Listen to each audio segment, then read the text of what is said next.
네, 동지들 반갑습니다. 막 나가고 싶은 노동자들에게 막노TV 교선부장 김지훈입니다. 오늘은 보고 듣는 민주함성 229호를 가지고 왔습니다. 자, 큰 제목 볼게요. 노동조합 왜 존재하는가? 그 그림 보이시죠? 양쪽에 노사가 줄다리기를 막 하고 있어요.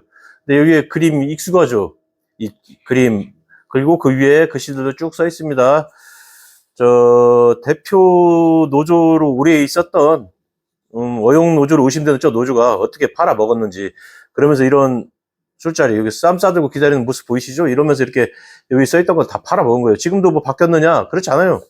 성과급 차별 지급, 단협 경련제, 그리고 뭐 차별임금 요구 이런 것들 계속 지금 이행이 되고 있어요. 그냥 이게 민주적인 절차가 싹 무시되고 있고요. 어떤 회사와 신소재 노조, 고문노조로 할게요. 고문노조가 만든 그런 것까지도 원칙도 다 무시하면서까지 이렇게 하고 있습니다. 자, 노동조합은 누구를 위해서 존재하는가? 뭐, 얘기할 필요가 없죠. 노동조합이에요. 노동자들의 조합, 노동자를 위해서 존재하는 게 당연한 것이죠. 하지만 지금, 그렇습니까? 지금 다수 노조로서 지금 계속 임금 협상 때마다 마지노선을 만들어내고 있는 저 노동조합이 정말 노동자를 위해서 존재하는지에 대해서는 다시 한번 생각해 봐야 될 것 같습니다.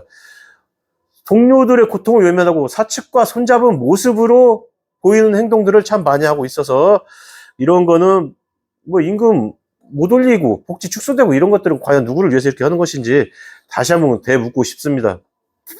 자, 금속노조가 그나마 만들어져서 현장 안전하고 복지들을 개선하고 있죠. 그리고 그런 부분에서 선봉에서 이끌고 내고 있습니다. 자, 출범하고 나서 지금 환경 개선 많이 했어요. 그리고 복지 수준 같은 것도 계속 개선하기 위한 노력을 했고 진짜로 많이 바뀌어 왔어요. 지금 과거에 막 이럴 때 천장에서 누수가 돼요. 비가 막 새. 그럼 어떻게 비닐을 치고 그냥 계속 일했죠. 감전될 수가 있어요. 전기를 쓰는 설비들이기 때문에 위험을 무릅쓰고 그렇게 일을 시켰었어요. 그래도 그게 또 당연한 것처럼 느껴졌는데 그거 못 오게 막았죠.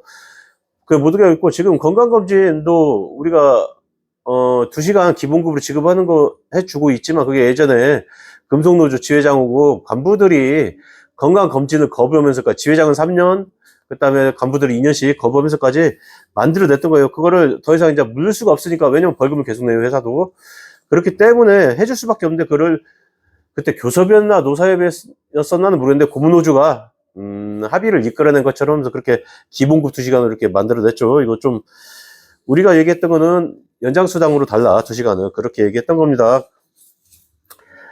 자, 이런 현장 활동, 안전환경, 노안 활동들에 금속노조가, 소수 노조로서 할 수 있는 최고의 그 효과를 누릴 수 있고, 바꿔낼 수 있는 활동들이 노안 활동이었던 것 같아요. 그래서 이런 부분들 때문에 산재도 많이, 그동안 아파도 말 못하고 그냥 참고 일했던 그런, 현장 노동자들이 금속노조의 문을 두드리고 산재를 많이 받았어요. 근데 실제로 산재를 받으러 금속노조로 가입한 사람들도 꽤 있었어요. 또 산재 승인하고 산재 치료를 마친 다음에 다시 또 고문노조로 돌아가는 그런 경우도 상당히 있었습니다만, 뭐 속사정들이야 다 뭐 다양할 테니까 뭐 거기에 대해서 어떤 뒷얘기는 하지 않겠습니다. 하지만 그런 부분들이 여기 와서 산재를 받을 수밖에 없었던 그런 부분들이 있었다는 그 이유가, 여기가 제대로 된 노조고 이 노조가 제대로 더 발전하고 다수 노조가 되고, 다수 노조의 투쟁으로 민주노조가 다수 노조가 돼서 투쟁했을 때 우리 임금 복지 바뀐다는 건 어찌 보면 당연한 것입니다. 자, 독수노조 교섭이 파행이 되고 임금 후퇴가 자꾸 현실화되고 있습니다. 왜? 고문노조가 작년에도 역대 최대 실적에서 1.7%로 사인했잖아요. 그러면서 통사임금 소송자들을 역차별하는 그 임금 합의안에 사인을 했어요. 그래서 우리가 지금 소송자들이 오히려 역차별을 받고 있고, 이걸 진호위에서도 분명히 이거 회사가 잘못한 거다 갖고 지회에서 요구한 요구 사항들에 대해서 모두 손을 들어줬어요. 회사가, 오늘이 지금 날짜가 9일인데 오늘 날짜로 지금 중노위에 항소를 했다고 합니다. 자, 앞으로 시간을 더 끌겠다는 속셈이죠. 5월 29일이에요. 조현범 회장 지금 형사재판이 있는데 검사가 12년 구형을 요청했었죠. 갖고 어떻게 될지 모르겠어요. 이런 부분들 더 알리는 노력할 겁니다. 자, 어쨌든 그런 식으로 마지노선을 만들고 금속노조가 아무리 협상을 하려고 노력해도 건너 넘을 수가 없어요. 왜? 인원도 소수 노조로 다시 줄어들 부분도 없잖아 있고요. 투쟁이 힘을 받기가 쉽지 않은 상황인 거죠. 자, 그래서 우리 현장 고무노조, 금속노조 다 할 거 없어요. 전체 노동자들의 임금 복지가 못 올리는 거예요. 축소되는 거예요. 실질 임금이 떨어지는 거예요. 임금 물가 상승률에 비해서 물가 상승률보다 조금밖에 못 올리니까 실질 임금이 자꾸 축소가 된다라고 보면 돼요. 올라가고 있는 게 아닙니다. 그 사이 회사는 역대 실적이죠. 다 아실 거예요. 자, 복수노조 체제 하에서 자꾸 이렇게 우리가 노동자의 희생만이 강요당하고 있어요. 그리고 노동조합 대표 다수노조죠. 다수노조라고 있는 고문노조는 현장 노동자들의 고통을 외면하고 있다. 그렇게밖에 생각이 되지 않아요. 지금 정시 출퇴금 그리고 1300개가 넘는 불법 CCTV 설치에 대해서 단 한마디도 없어요. 그냥 입장이 없다거나 입을 다물고 있어요. 그 사이에 회사는 차곡차곡 일들을 진행해 나가고 있습니다. 우리가 반대를 아무리 해도 쉽지 않아요. 법적인 투쟁으로밖에 싸울 수가 없는데 법은 아시겠지만 법은 멀리 있어요. 주먹은 가깝고. 근데 우리가 우리 스스로의 어떤 이런 일들에 대해서 싸우지 않고 포기한다면 뒤로 돌아서 눈을 감고 귀를 막는다면 결국에 더 힘든 삶으로 우리에게 돌아오게 되어 있어요. 뭐 그건 당연한 거잖아요.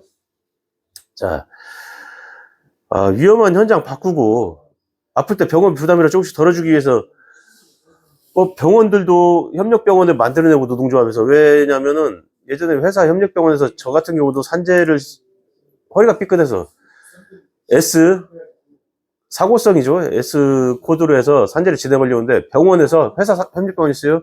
튼튼병원이요. 이름도 얘기할 수 있어요.